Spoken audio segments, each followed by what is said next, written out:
through, and another brief spell of rain and sleet at lower levels for Scotland and northern England, snow over the hills. Clear spells then on Saturday evening for a time before more wet weather sweeps in from the Atlantic overnight, and we start off Sunday with some heavy and persistent rain, particularly over northern and western hills. Temperatures recovering through the night, but it's certainly going to be a windy start on Sunday, with those winds coming up from the southwest and spells of rain crossing the country.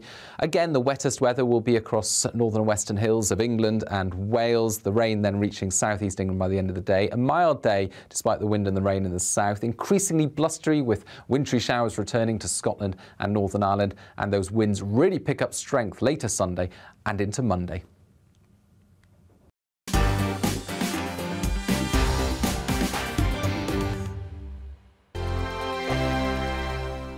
GB News is the UK's home of discussion and debate from all perspectives. To stay up to date on the latest stories, make sure that you subscribe to the GB News channel right here on YouTube. You can watch us live 24/7 across the whole world. You can also check out exclusive content and catch up on previous episodes of your favourite shows.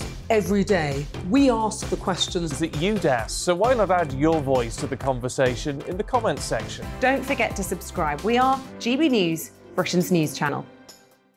Every night at 11 on GB News, we bring you the next day's stories the day before. It's basically like time travel. If it's a big story, we'll cover it, guaranteed. But we'll also have some fun along the way. Big opinions, big laughs. Sometimes big hair. This is Headliners, the paper review show that won't send you to sleep like the others will. 11 p.m, 7 nights a week. Join us.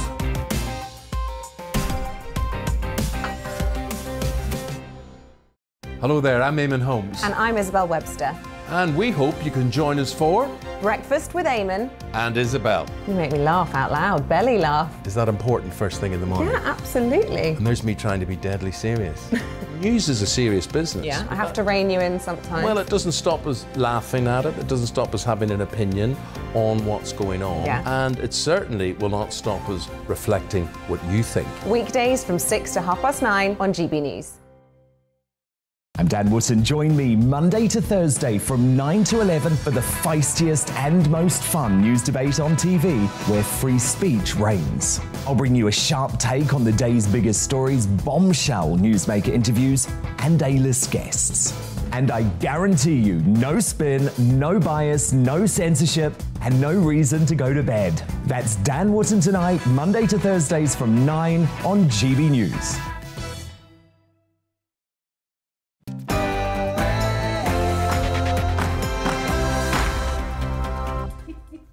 It's 11 o'clock. I am Mark Dolan, and this is Headliners. We'll be taking a look at tomorrow's front pages in the company of the creme de la creme of British comedic talent. Let me tell you, the comedians tonight are reassuringly expensive. In a moment, we'll be discussing Storm Eunice, dirty money filtering its way through the UK, the mating patterns of humpback whales, about which I'm an expert, vegans, about which I'm not, and much, much more. But first, the headlines with Ray Addison.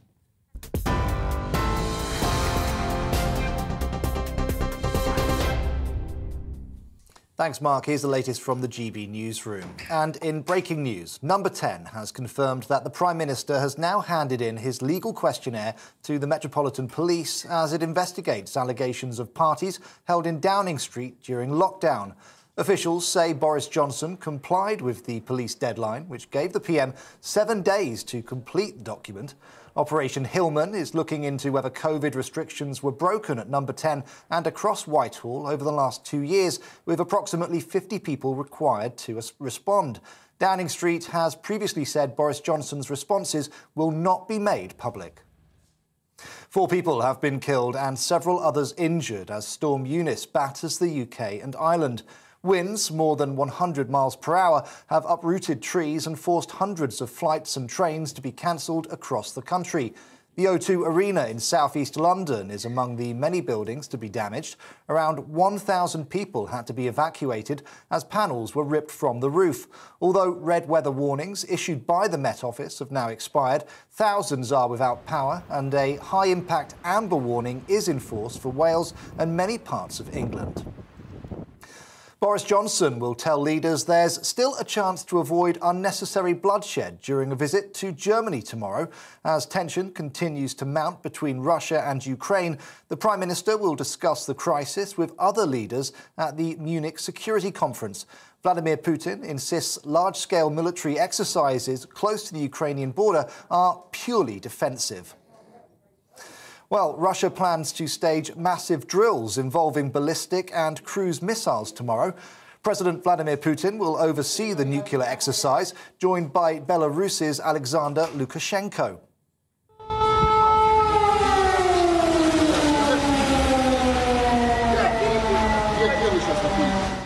Those warning sirens have sounded in the centre of Donetsk in East Ukraine as shelling increased in the region.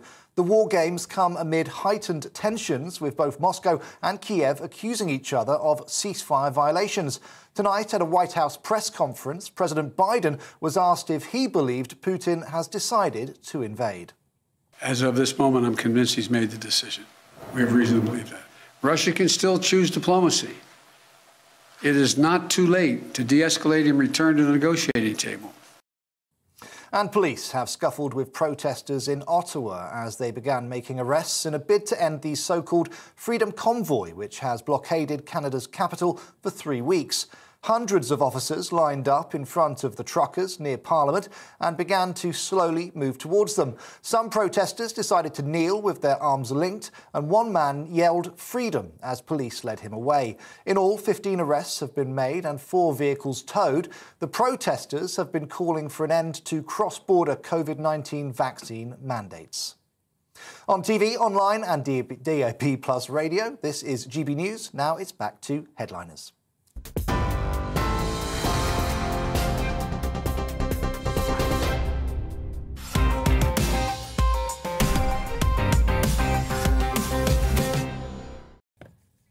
It's time now for Headliners. I am Mark Dolan. I'll be joined by 2 top comedians having a romp through tomorrow's papers. Joining me tonight, we have a comedian who speaks 5 languages.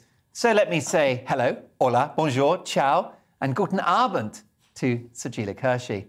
And next up, a man who only speaks the language of love, Josh Howie.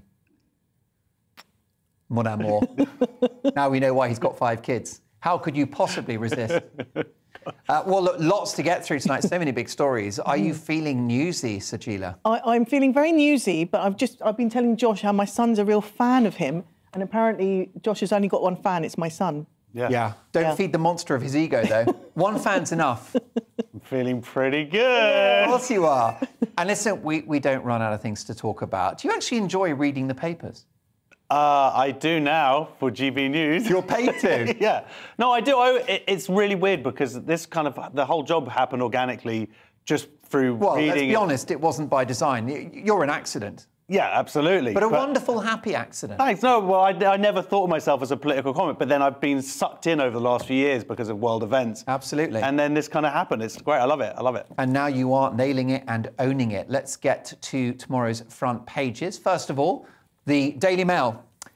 MI5 chief, UK's fight to keep our way of life. Spy boss's interview with the Mail reveals Russia and China are targeting MPs, yet toothless laws leave us with one hand behind our back.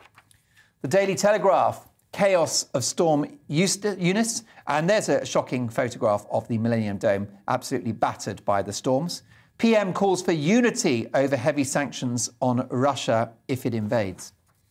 The Eye Weekend, 122-mile-per-hour storm batters Britain. FT Weekend, Putin blames Kiev for escalation and brings forward nuclear drills. The Daily Mirror, Eunice batters Britain carnage, 3 dead as storm winds hit record 122 miles per hour. Gales leave 150,000 homes without power. A £500 million clean-up bill as the O2 Arena's roof is shredded, among other damage across the country. The Times now, day of destruction. Storm cuts off 200,000 homes, say the Times. The Daily Express, battered by a killer storm. £500 million clear-up bill as Britain feels the wrath of Eunice. And Wrath of Eunice is the smaller headline in the Daily Star, but their main headline, 122 mile-per-hour killer. Tragic toll as record winds batter Britain. Folks, do stay safe and where possible, stay home and enjoy Headliners.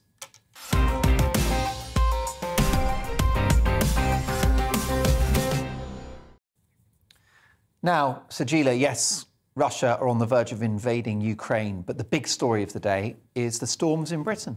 Yes, sadly, Storm Eunice has taken killed three people by trees and falling debris. I mean, it has been really, really awful out there. One motorist was crushed to death by a tree after it was felled by strong winds in the market town of Alton in East Hampshire.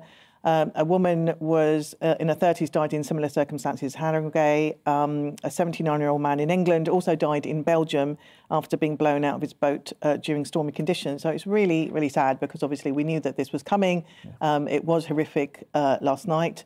And probably most notably, gusts of like 100-mile winds have hammered the UK and especially the O2 have blown away, like basically just kind of blown away the roof of the O2, probably in a bigger way than Michael McIntyre probably has ever... Or Josh Howie. Yeah. Or Josh Howie, yeah. Or either of us. Or Sajila Kershi. I mean, look, the bottom line is that the whole country's been impacted by this, Josh.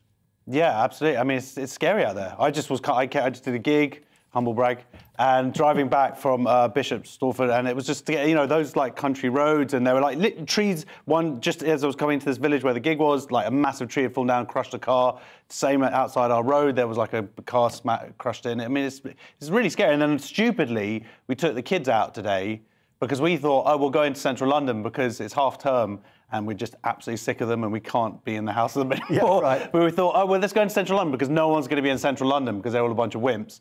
And then we did it. It was a very stupid thing to do. Yeah. Why? Just because things were being blown around? Things would be, yeah, my children literally holding on to my kids driving. So, yeah, I want to get rid of them, but not that quickly. Yeah, exactly. I want to wait till they're 18. Yeah, so it was pretty scary, and we were sort of walking back home and just like, look out for trees, stop having fun. What, you know? But yeah, they made it. They're safe. They're home. Josh Howie, great comedian, but not a picture of parental responsibility. Now let's move on. Citizens from eastern Ukraine are being evacuated by Russian separatists. Josh.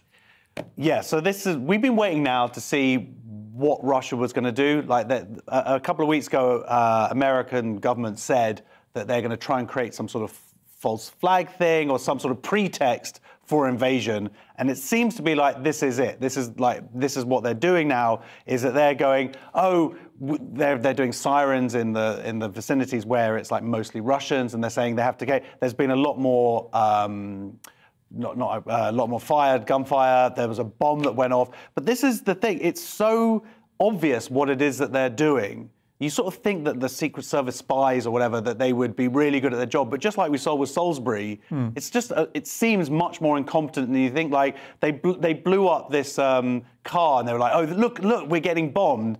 And then they look at the footage and they're like, oh, it's just a car on its own in an empty car park. Like, that's meant to be some sort of invasion. I mean, it's just a bit, but like when you compare it to like Hollywood or the cleverness of it, they're just rubbish. But they are. It's not convincing, is it? This is worse than Hugh Grant's acting. No, it's not. I mean, obviously they're living in still the Cold War times, which is why it's got such a budget kind of rubbish, like little stunts, I think. Yeah, their production values need to take Russia, sort yourself out, get GBNews, get the technical crew here. Yeah. Who knows? Is that entirely wise? Yeah, that's what they need. Actually, maybe not. You want to make things worse? Surely those people have suffered enough. I mean, they are evacuating, and I know that the eastern Ukraine, which is historically identifies itself as Russian, they're being evacuated, and Putin has dispatched official official people on the border and announced that those arriving as an incentive to leave the Ukraine, because they obviously want to bomb it, that when you come to the border, we'll give you 10,000 rubles, which is 95 quid. Apparently 95 quid goes a very long way in Russia. You can buy Crimea. Yeah. Easy peasy. Yeah, that doesn't take much, does it? It's a fascinating situation, but something's in the offing in the next few days. Sajid. Yeah, and, you know, I hate war, I don't want war, but yeah, it is. It's going to happen, and I know. You know, but since 2015, there's been a ceasefire where there was a bloody conflict, and I think the people on the border have actually been living with this threat for a while. But we've just been seeing lots of. I mean, all I watch is like the tanks going up and down. You know, all right, mate, all right, like bus drivers going up and down. You know, like they're just like trying it out. You know, hey, cruising, hey, boom, boom, boom, boom, on their tanks. Tunes. Yeah, big tunes. Yeah, I don't want to make light of it, but you know, hey, I'm a comedian. I suppose I'm going to. But yeah, it is quite scary that this has all been allowed to happen under the world's eye, and it's allowed. It's like I thought we could all. Well, I think it was like the idea was it was better that than full-scale war, which seems to be going. I mean, I thought a few days ago that things looked like they were easing up. They said, "Oh, now our sort of exercises are over, and now we're going to head back." But I mean, maybe that was the sort of the calm before the storm, or whatever. But I really can't see what Putin. He needs to get in. He needs that buffer zone. He needs Ukraine, that area, because he's scared that if they officially become part of NATO, that's literally on his doorstep. So this is all to prevent that happening.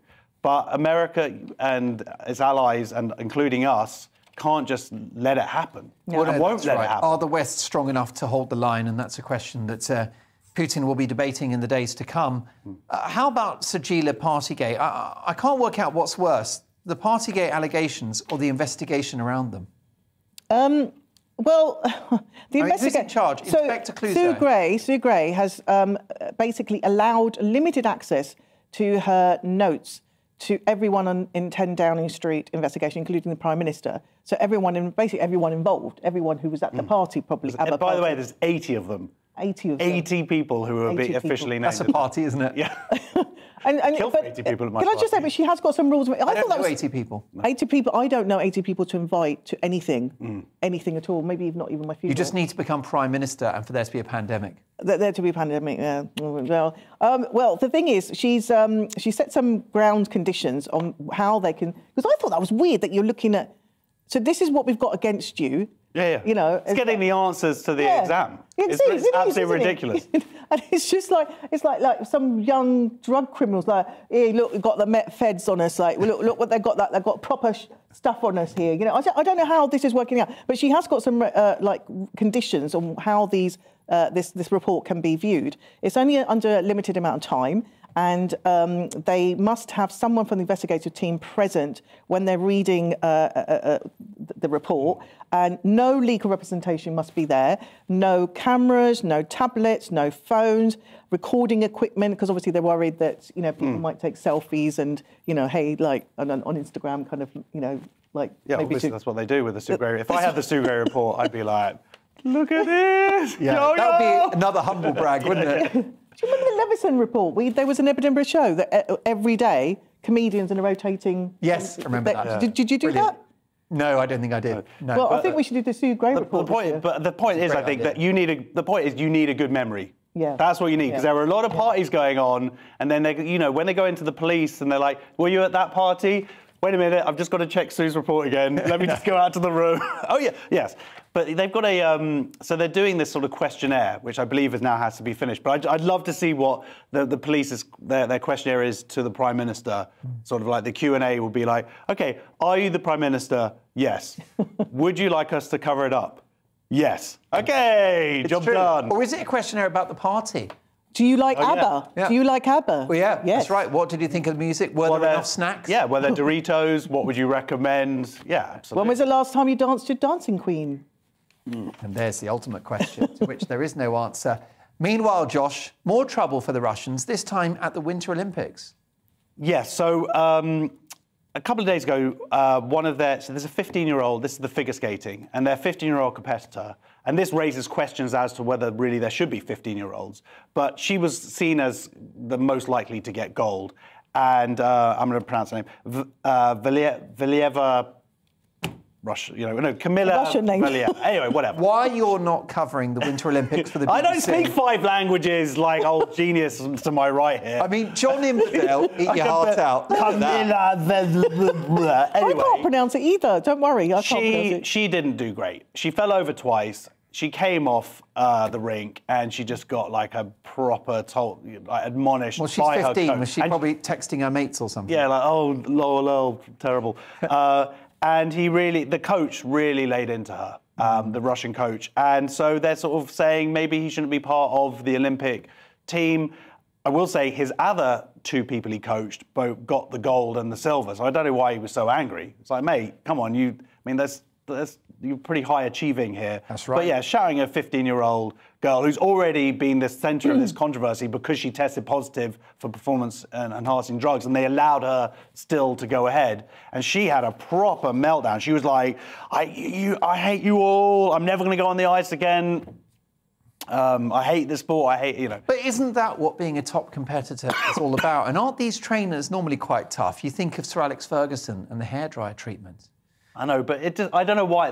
I guess she's 15, maybe. It's the 15. Obviously, they're quite petite. Don't want to get all misogynistic or whatever, but I think that it's not nice. It's not a nice thing to watch. It was all right when you said they were petite. The way you cupped your hands like that, I thought it was highly inappropriate. It was like me She's too. 15! My children are watching Me this! too never happened. Yeah. Well, obviously, Come on, she's Sajila, 15. it's all about being a winner. Okay, this is not. This is tough love. We don't expect anything more from the Russian athletes. This is what Cold War. Why people used to defect the sports people used to defect from Russia, Cold War. She speaks 5 languages, not English. Not English. There you go. The trolls will be coming out. Do you mean the Olympians? Yeah, the Olympians. And so apparently he was shouting at us, why did you let it go? Why did you stop fighting? You let it go after that, Axel. Why? Explain to me why. That sounds like my Asian parents. When you've got a high-achieving family. But also, I think athletes do need a little bit of, you can't, there's too much like woolly stuff going on. Not this. You want more like Professor Miyagi from Karate Kid. I'm really not doing well today. The old Chinese guy, the Karate Kid. Japanese. Please, right? Professor Miyagi. Please, sir, do not besmirch. I will defend myself and say I've never watched it. And I've studiously avoided the Cobra Kai as well. We cannot be friends. Cobra Kai is great. I mean, watch it, but after the show. Finish Headliners, and then go and watch Cobra Kai. Cobra Kai is really funny. Yeah. It's really clever and postmodern and all of that stuff. Who knew? Well, that's a good TV Well, we want more recommendation. him. We want him training us, not the guy in Kill Bill. Because that's just what this guy was. Was it Pai Tai or whatever his name was? He seems harsh. He's harsh. It seems like the end of Rocky. Did you remember? Was there a tennis player or was it a gymnast who was slapped by her trainer a couple of years ago on camera? He actually sort of shook her body and sort of slapped her. And she said afterwards, this is how we train and this is how he motivates me. Wow. Yeah. Is that the Chinese person who is now who's missing? Have they found her yet? I won't be let on their nationality. This sounds like the end of Rocky 5. Remember when the giant guy goes back to the Russian, they go, why are you, he actually let Rocky beat him. You must have seen Rocky 5 as well. Karate Kid, Rocky 5. I'm worried about your film taste, What Josh did you do in the 80s? I was watching Citizen Kane. Oh, my God. Citizen Kane, I've seen Citizen Kane. I like that. Watching, classic. Did you do a media degree as well? Gone with the Wind. Film. It took you the 80s to watch it. Watching some great movies. Meanwhile, you're eating popcorn, watching Karate Kid 7. Yeah, and Rocky 5. It's a great film. I'm appealing now. I'm going to get so many GB News followers because they're like, yeah, he's one of us. Yeah. By the way, can I apologise briefly for the poor taste in this section in relation to Josh's comments about Rocky 5? Now, Sajila, I don't want Ofcom. Let's stay on poor taste because Prince Harry's back in the news. Yes, Harry and Meghan want to come back to the UK, the prodigal son, but Priti Patel has basically not allowed him to have to pay for his own security, like from the Met Police, because it'd be like one of us kind of saying, look, here's a tenner. Can you just watch me back? Yeah. And so he's gone for a judicial review of Priti Patel's decision not to allow him to pay for police protection, and he began his claim on Friday, and he wants to pay for police protection for himself and his family in Britain because he thinks obviously he's in danger, which he would because he's a royal. He's still a royal, whether they struck him off or not. And he in the case, Shahid Fatima, his QC, said the claim was about fact that the Duke does not feel safe when he's in the UK, given the security arrangements applied to him in June 2021, and will continue to be applied if he decides to come back. Now, the judge The judge rebuked it and said, can you just focus on the issues in dispute today? Which I thought that is the issue. He wants to come back and see his family. He wants to spend time with them, and he needs to be safe. There's a part of me that thinks, I love the Queen, right? I love the Queen. And I think she paid for Andrew's case. She's paying off his legal or the payoff that he's going to do. Yeah, there are some allegations that she's chipping in, right? Yeah, she's chipping in. A couple of million. Yeah, she's opened her purse and said, how much do you need? How much do you need? And, but why not pay for your grandson? And I know that not everyone's a fan of Harry. I like Harry. All Harry did was fall in love, and marry a woman who was American and black. And that's it. And he didn't want to be, he wanted to make his own way in the world. I don't think there's anything wrong with that. I think good for him. But he is still from that family, the royal family. So he would be in danger. You can't just walk around like a normal person. That's the reality. I think more important than that is, I've just remembered, it's Rocky IV. It's not Rocky V. Tell me about it. It's Rocky IV. I just don't want to get a lot of abuse from the people out there. They're going to be like, you said you're a fan, and it's Rocky. It's Rocky IV, the scary Russian. Yeah, that's what I'm talking about. When he goes back to, I'm sorry, I'm going to get so much abuse now online. And Prince Harry, blah blah blah. No, exactly. Okay. Well, look, I tell you something. That one is clearly an interesting debate, which we'll watch closely in the weeks to come. It's time for a very short intermission, but don't go anywhere, because after this we'll be discussing money laundering and Donald Trump. And surprisingly, the two are not connected. See you shortly.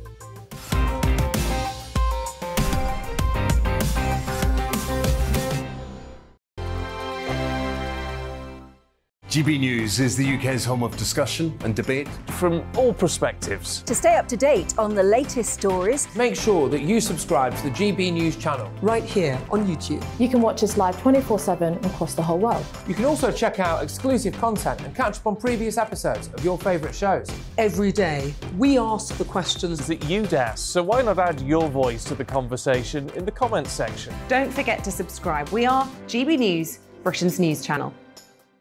Every night at 11 on GB News, we bring you the next day's stories the day before. Basically like time travel. If it's a big story, we'll cover it, guaranteed. But we'll also have some fun along the way. Big opinions, big laughs. Sometimes big hair.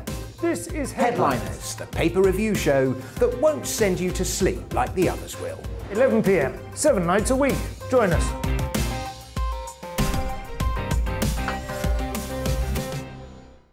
Hello there, I'm Eamon Holmes. And I'm Isabel Webster. And we hope you can join us for Breakfast with Eamon and Isabel. You make me laugh out loud, belly laugh. Is that important first thing in the morning? Yeah, absolutely. And there's me trying to be deadly serious.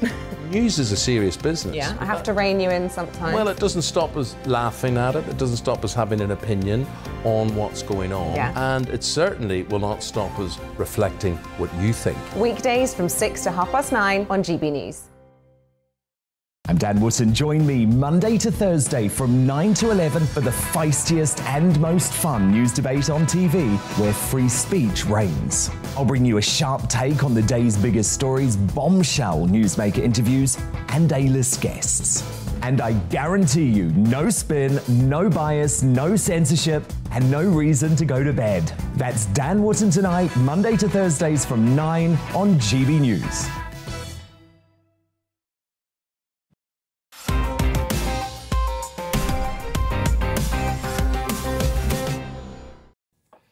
I'm Mark Dolan. Welcome back to Headliners. We'll be steamrollering our way through the latest stories in tomorrow's papers.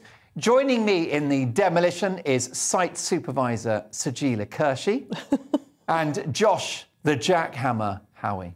I'll explain how he got that nickname later.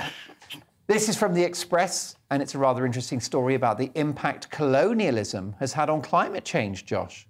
Yeah, it is interesting. You wouldn't have. It's interesting. There's a study from University of Nottingham, which is strange that they're studying Aborigines. I don't know where that connection happened, but essentially what it was, Aborigines before the UK colonised it, Australia. They had a way of clearing out the foraging or getting rid of all of their sort of undergrowth, which would lead to bushfires. So now, in 2019, there was this, like that summer of remember the big, massive bushfire that burnt an area that's like twice the size of England. So they have a real issue there. people think it tends to be climate change, which is partly responsible, but it's also because once, like the British moved in, the Aborigines, they stopped doing this process that they would do naturally, and that's why it's allowed a lot of shrubbage to build up. So, I mean, look, it's interesting. I don't want to sort of blame, another thing we can sort of blame the British for. Well, I guess you could just link it to the modernisation of any environment. Absolutely. And if it happened at the hands of the British, then so be it. We should acknowledge that. Yeah, and I guess now that they know that there's a problem there, maybe, you know, now hopefully they realise what the problem is. Now you can set about helpfully. And actually, when California had those dreadful wildfires a couple of years ago, the then President Donald Trump cited the issue of land management, for which he was criticised. But I think it is a factor, isn't it? Yeah, and they should. That's what they do. Get some Aborigines, send them over to California. There you go. Work their magic. Business class. Yeah. Yeah, of course. Get them to climb over the wall in Mexico. Maybe Donald Trump could be site supervisor with a hard hat. Well, there's a story later on which might be leading to that as punishment. I just think, you know, maybe you should have been nicer to the Indigenous people, and still should be nicer to the Indigenous people, because they aren't treated very well right now. I'm sorry, I'm going to be a dampener. God, you're such a hippie! Yes, I am a hippie, and I won't allow it. I won't allow, like, the Indigenous peoples to be put down. See, they had a good system If you in can place. pronounce the word Indigenous, Indigenous. then you have to pronounce the word Indigenous Okay, first. what other language do you speak? Français. Oh dear. Let's see how that works out. Who knew? Well, look, let's move on swiftly. Hybrid working is here to stay, and you can do it in your underwear, Sajila. Yes, this is the future happening in the last 2 years. The genie's come out of the bottle, and I don't think we ever can put it back now. People want to work in a hybrid sort of model. It's been encouraged in a lot of places. London is like the highest place where hybrid working is happening. People are still working in their kitchens, on their kitchen tables, in the bedroom, on their beds, you know, going half into the office, half not. But it sort of kind of differs around the country. So they have done the CMI found 84%. Oh, this is something else. Sorry. Oh, okay. Yeah. So in Wales, Northern Ireland, Scotland, and North East, just 18 to 20% of people are still shunning the office all or part of the time. So, which means that they actually want to go back in. I don't know why. And then in Britain, where have I got the figures? Josh, did you keep in touch with this? Because I made notes and I can't. I'm not actually here. I'm on Zoom at home. I'm at my kitchen table, so I can't help you out. Yeah, I'm afraid. and actually, we did the hybrid work today because we came in and worked in the table here for only an hour before we come onto the show. People don't realise. Well, yeah, we get the and news. when Josh started working here, we had to explain to him what an office is. What an office is. Well, you had to explain to me what work is. The bottom line is hybrid working and flexible working. Every single person in this country now has a right to ask that from their employer. I'm just telling you from a union perspective.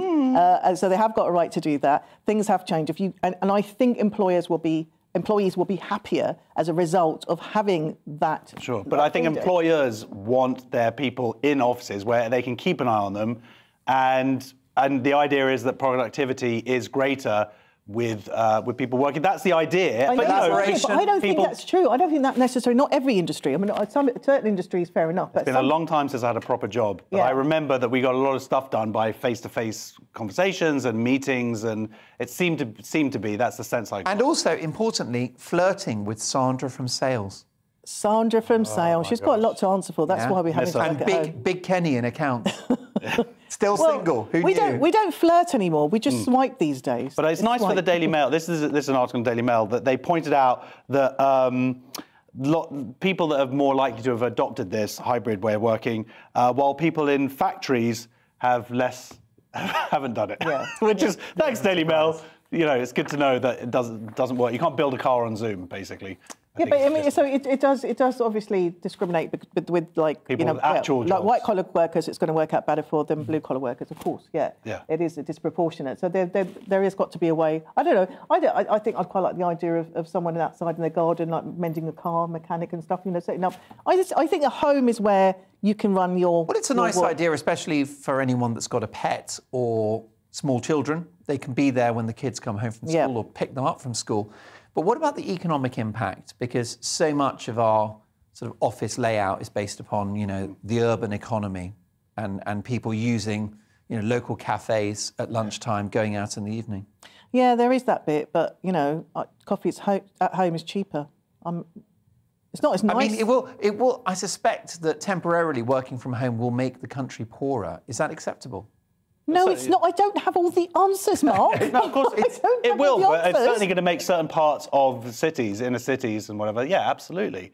But the thing is now is that certainly white-collar workers, they're in such demand, they desperately need workers. So the employees have a lot of power now, and they can say, I want to work at home 3 days a week, and they'll get it. And actually being positive, Sajila, I guess that if some of the bigger cities like Manchester, Glasgow, Belfast, London, Cardiff, maybe they'll lose footfall, but then smaller towns may sort of blossom. Yeah. Because if you do work from home, you still probably want to leave the house anyway, and you'll just go to your local cafe, your local restaurant.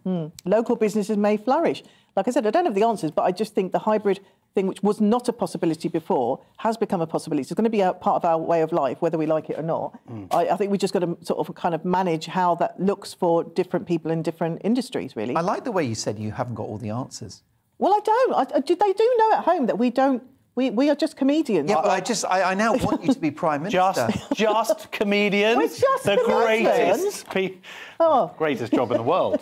Well, let's cast a comedic eye once again on Russia. And this time in the Mail, the Russian oligarchs up to no good. Yeah, isn't it amazing that they just said, oh, anybody who invests £2 million can get a visa, and some of those people turned out to be baddies. Who knew? So, yeah, £1.5 billion that has been bought over, the properties have been bought, have links with either the Kremlin or with corruption allegations. That's a lot of property, most of it based around central London in the different areas. But they are going to be closing this particular loophole. It was actually brought in by, I was surprised, it was brought in by the Labour government to bring investment, but we've had there's a lot of Russian money, seems to have come in, and obviously what's going now in Ukraine, she's brought it forward. I think also Priti Patel is so desperate to cut off any immigration.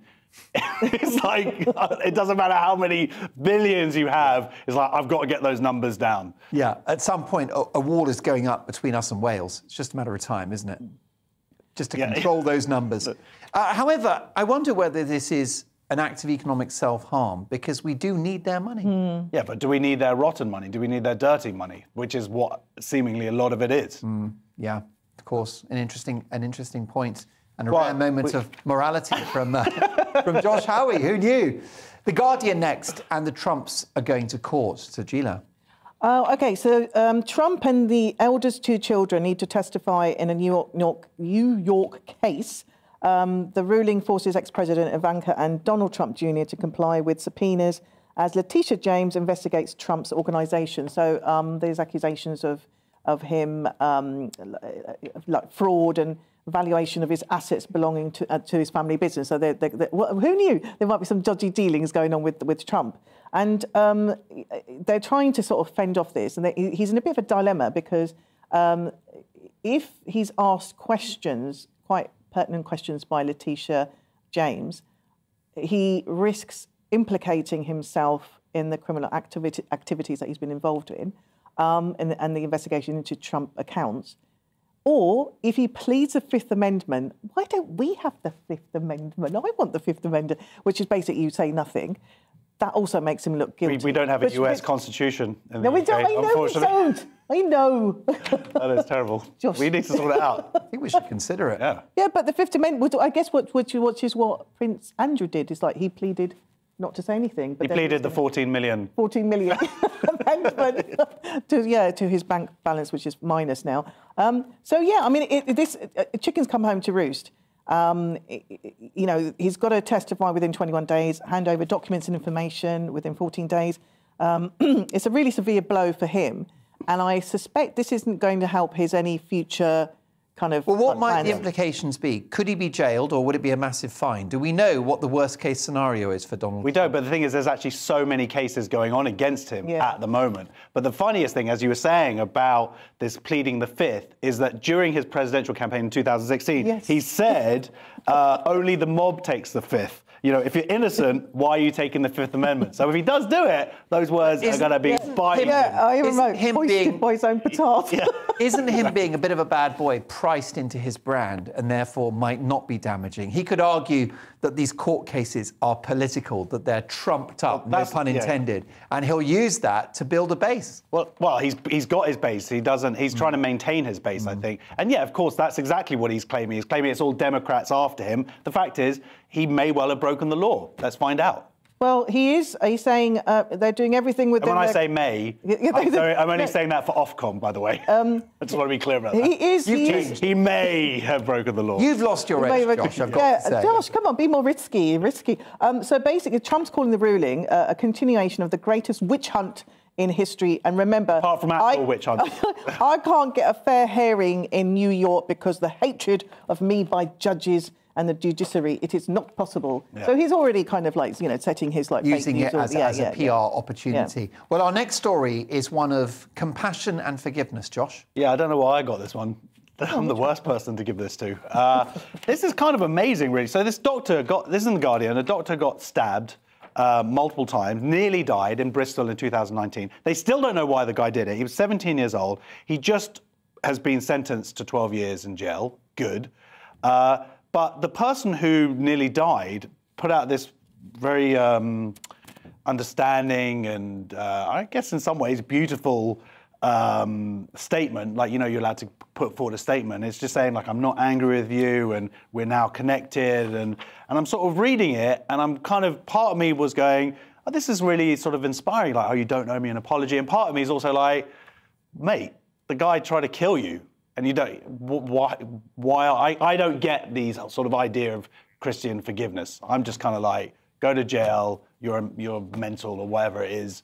And I don't know why, but and then part of me is also like, oh, well, good for you for letting go of your anger and whatever. So I'm a bit conflicted. I don't know if it was a Christian or any other religious thing. I think maybe he just had a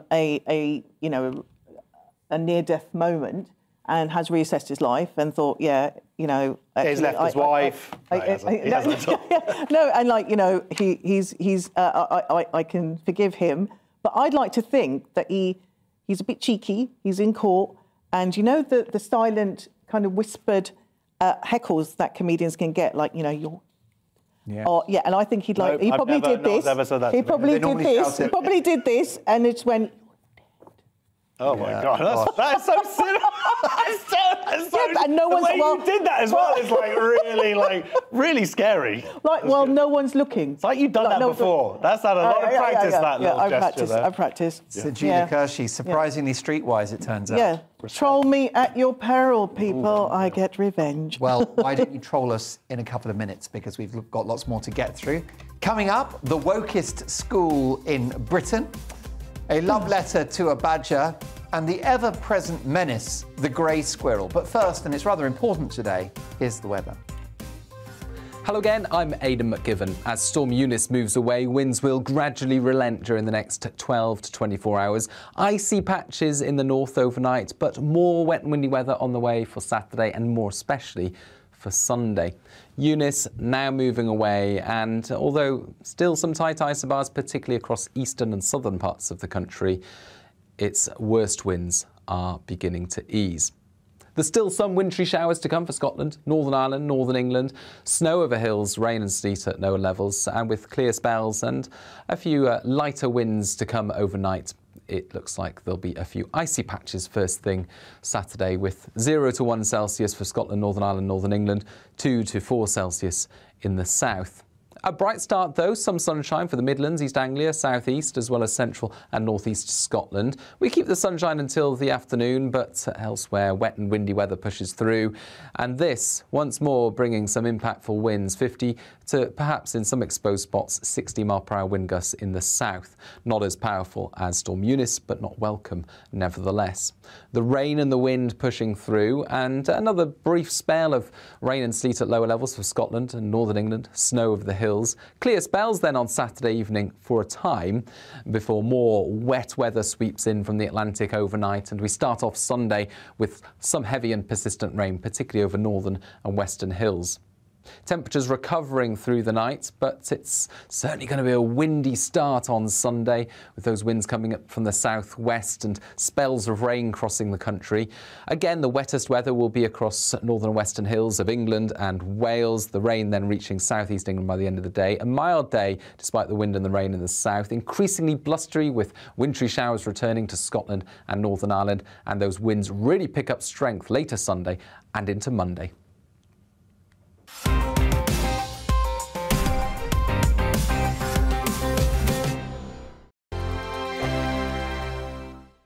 GB News is the UK's home of discussion and debate from all perspectives. To stay up to date on the latest stories, make sure that you subscribe to the GB News channel right here on YouTube. You can watch us live 24/7 across the whole world. You can also check out exclusive content and catch up on previous episodes of your favourite shows.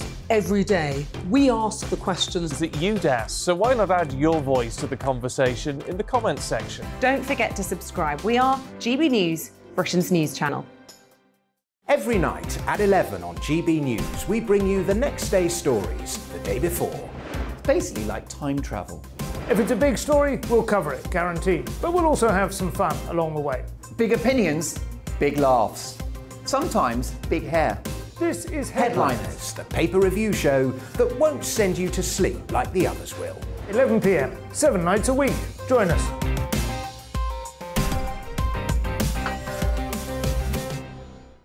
Hello there, I'm Eamon Holmes. And I'm Isabel Webster. And we hope you can join us for Breakfast with Eamon and Isabel. You make me laugh out loud, belly laugh. Is that important first thing in the morning? Yeah, absolutely. And there's me trying to be deadly serious.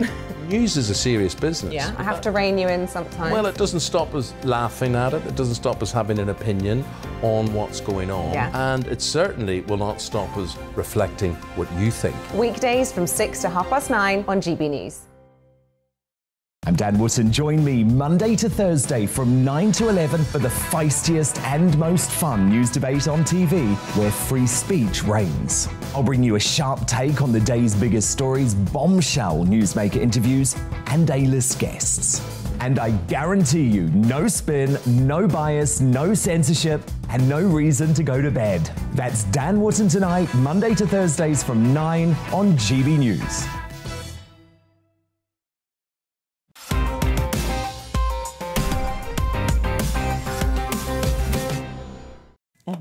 I hope you and your loved ones are getting on all right with this really rough weather.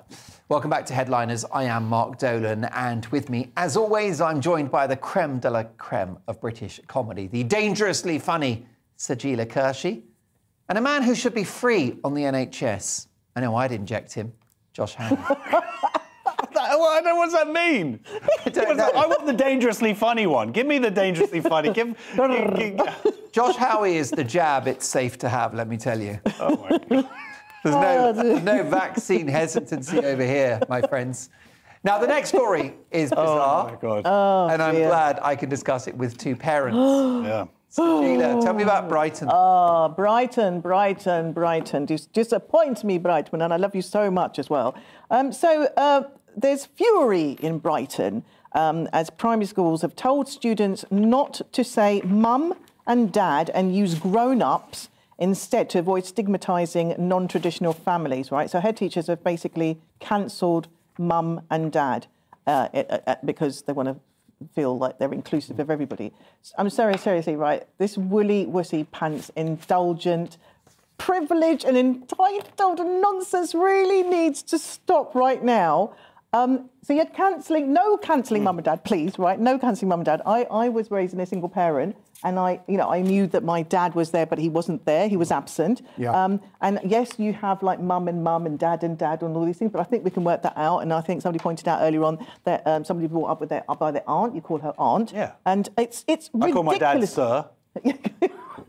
Fine. Yeah, you still do that. Yeah. And it's just ridiculous. I'm thinking, where, this whole cancelling words, where were the word warriors when I needed someone to cancel the P word or the N word or all the homophobic words or all the anti-Semitic words. Where were these word warriors? This is ridiculous. We're raising up a generation of real wussy pants. I'm just so sick of it. The grown-ups... Well, I will say that those words did get cancelled, hopefully. I mean, there are people said, but... but they're still in operation. No one's actually cancelling them. People still think it's OK to use them, right? So the grown-ups in this story seriously need to grow up. Right? And leave mum and dad alone. That's all I have to say. 100% agree with you. I will just add that the emphasis should be on educating the children that there are different types of families and same-sex relationships and all of that stuff. And it isn't just going to be the traditional nuclear family, mum and dad, but yeah, to eradicate the words mum and dad and to use this word like just grown-ups. And also, what happens if that person doesn't actually identify as a grown-up? That their parent could identify as a child. Yeah, but in the school playground. It's incredibly offensive, really. Or maybe even not as a human. Yeah, I mean, I get very offended when people insinuate that I'm a grown-up. My kids came back home and said, oh, at school they said you were a grown-up. I'm like, what are you talking about, mate? I'm Far from grown-up. Yeah. Excuse me. But also, what do you call people in the playground who are coming to pick you up? There's my grown-up. And they're all grown-ups. So which is your grown-up? It's mum and dad. And then your mum and dad will come to you. No grown-ups here. Our next story is a love story, and it's quite beautiful, if not unconventional, in the Telegraph, Josh. Unconventional is the word, yes. Chris Packham, who I was a big fan of when I was a kid growing up, did all the nature TV shows. Did he do the Really Wild show? Yeah, did the Really Wild show, and he's got that lisp, and he was really good. He's really good TV presenter, really passionate, knowledgeable about his subject matter. Anyway, this badger that he was. I would say mates with, but it feels like it's deeper than... I thought you said mating with. No, well, I mean... changed. Hey, he's written a letter, love letter, and if you could read it in a certain way, he talks about admiring both its... Basically, this badger died, and he talks about admiring both its beauty and its standoffish nature, like it's sort of croakish. Last night I found her, she was still warm. I mean, Chris, come on, mate, that's disgusting. What are you doing? Yeah. But this guy's devotion to She smelled lovely, musty, sharp. I'm sorry, there's a place in America She where was you made can at the marry. place I love. She had teased and taunted me emerging from her set. She had held my breath as I lay frozen on the ground. Chris Packham, what are you doing? No, it's like the people who marry their animals. It's just, it's wrong. I mean, the pandemic's just made... He found love in a hopeless place, I suppose. I suspect, the badger. A tongue-in-cheek love letter to wildlife. Oh, OK. Oh, OK. OK. Oh, I don't want to... just ask we're wrong in this. I don't want to kill the story, but this guy's commitment to the natural world is second to none. You think it was tongue-in-cheek? And also, I agree with him that I do think badgers are a bit saucy. Fair enough. We heard it here. Yeah, you look at the options in the animal kingdom. The badgers are getting it done. I don't want to say anything bad about badgers or any animals because that's the only time I've ever really got abuse doing this show is from animal lovers for saying something. So I'm going to say, yes, it's terrible. I don't want badgers, and good for you, Chris. And yeah. For the badger love. Yeah. Yeah, badger love. Hashtag badger love. They are cute animals, and they're remarkably strong and efficient. They dig these burrows. They've got amazing power. Aren't they becoming extinct, though? Because I haven't seen one for years. They're all getting run over, that's the problem. Oh, that's right, yeah. There's been less since Brexit, I think. They all went back Brexit! They've all gone back to the continent. Well, look, let's move on from badgers to pine martens. We love all of God's creatures here on Headliners, just not those pesky grey squirrels. OK, so my judgy colleague here to my left is probably going to... I didn't know what a pine marten was. I didn't know what a pine marten was. Oh, my God! I didn't know. I had to look it up. I thought it was a tree. Oh, my God! I didn't know what a pine marten was. so much doing this show. Honestly, is it a form of badger? I did say we don't know everything. It's a badger. It looked like a big rat. Man. Looked like a big rat, so I googled it. So pine martens, basically, are being used as bouncers to keep grey squirrels out of the height. Grey squirrels. And he should have done Are these in Brighton? I should have done my... Grown-up squirrels. Are these squirrels mums and dads? Squirrels. Okay, so let's get back to the gay squirrels. She sells seashells. Okay, yeah, that's what I normally have to do before I go on. How can you tell if a squirrel is gay? Okay, so no, you can't tell if the squirrel is gay, but you can tell if they're grey. So the grey squirrels apparently have this. It's called Squirrel Pox.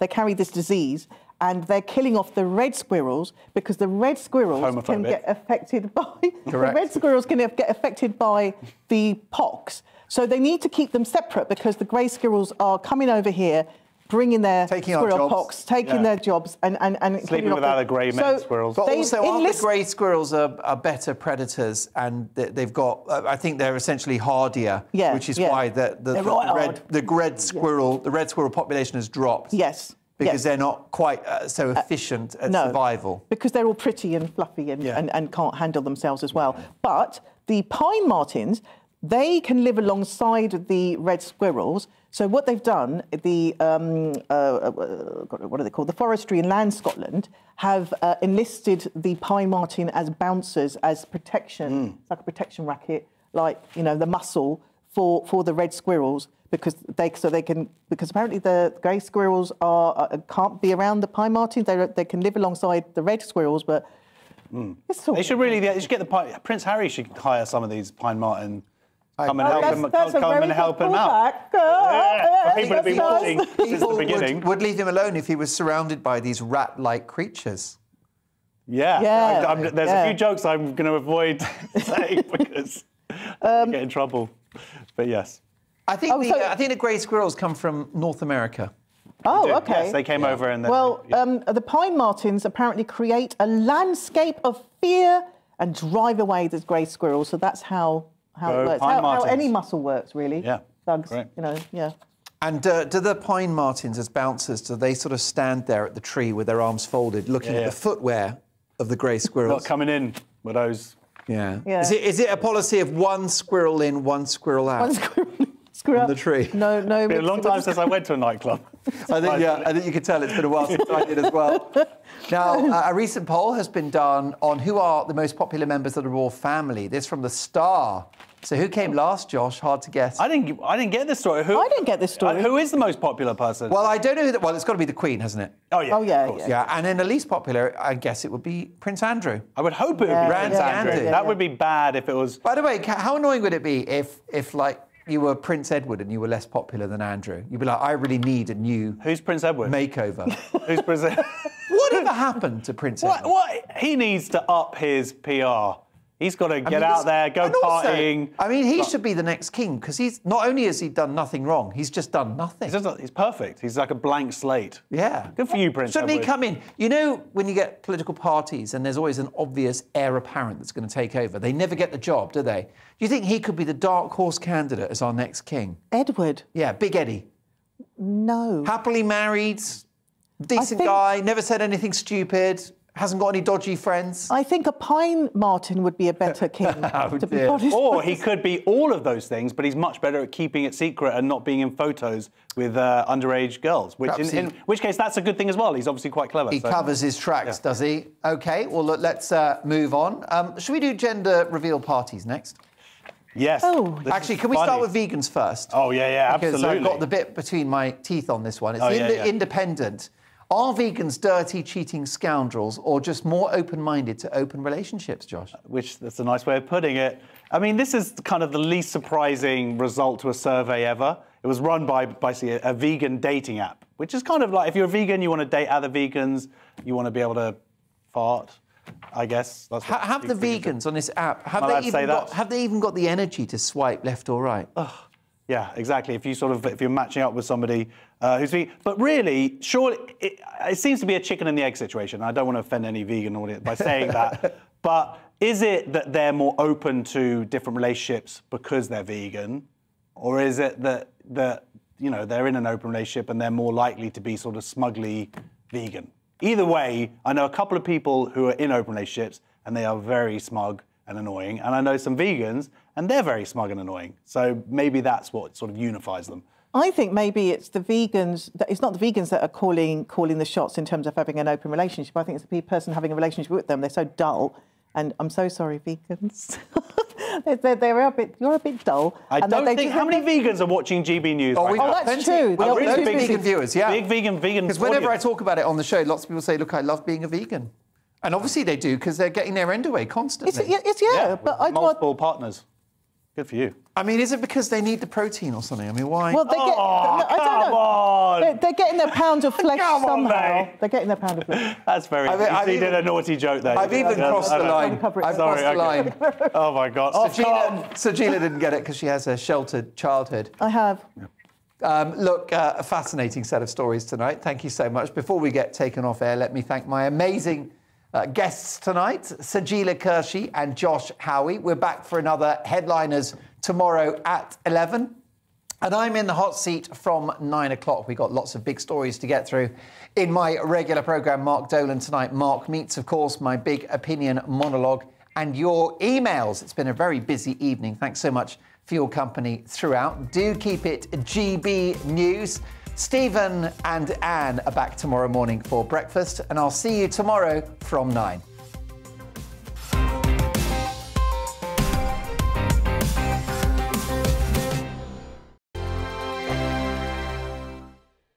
Hello there, I'm Eamon Holmes. And I'm Isabel Webster. And we hope you can join us for Breakfast with Eamon and Isabel. You make me laugh out loud, belly laugh. Is that important first thing in the morning? Yeah, absolutely. And there's me trying to be deadly serious.